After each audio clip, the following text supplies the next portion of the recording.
మా ఫ్రెండ్ శారీస్ పంపించారని చెప్పాను కదా, క్వాలిటీ లేకపోతే నేను తెప్పించాను. నేను ఎప్పుడు కూడా కాస్ట్లీ తెప్పించాను మేడం, అదొకటి మాత్రం మీరు గుర్తుపెట్టుకోండి. కాస్ట్లీ శారీస్ నేను ఎక్కువ పెద్ద తెప్పించాను. నేను చాలా రీజనబుల్గా ఉండేవి, చాలా మామూలు శారీస్ మాత్రమే తెప్పిస్తాను, దాంట్లో బెస్ట్ క్వాలిటీ తెప్పిస్తాను. కాబట్టి ఇప్పుడు ఇవన్నీ కూడా నాకు నచ్చాయి. తను పంపించిన మాత్రాన మీరు ఎందుకు చూపిస్తున్నారని మీరు అనుకోవచ్చు, కానీ బాగాలేకపోతే నేను అసలు చూపించాను కదా.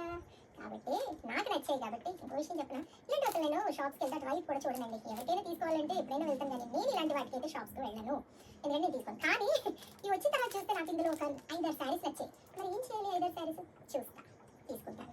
5-6 శారీస్ అయితే ఖచ్చితంగా తీసుకోవాలనుకున్నాను. 5-6 శారీస్ తీసుకుంటాను. నేను చెప్పేది మ్యామ్, ఇది నేను మొన్న ఫస్ట్ ఇది ఎందుకు చూపించానంటే నాకు ఇది బాగా నచ్చింది.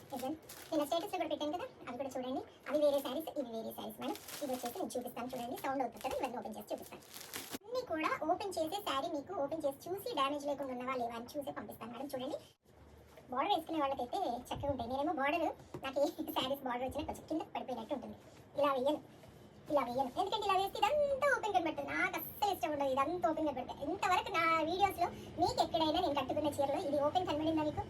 నాకు చాలా అసలు ఎలాగో అనిపిస్తుంది. నేను అస్సలు అది ఇది ఇలా పడిపోయినట్టున్నా ఆ డిజైన్ని పట్టుది నేను పైకి వేసుకోను. నా శారీ స్టైల్ కట్టుకునేది అదనమాట. నాకు ఇది కూడా ఎంత బాగుందో నిజంగా. పట్టు అండి, పట్టు శారీస్లలో రెప్లికా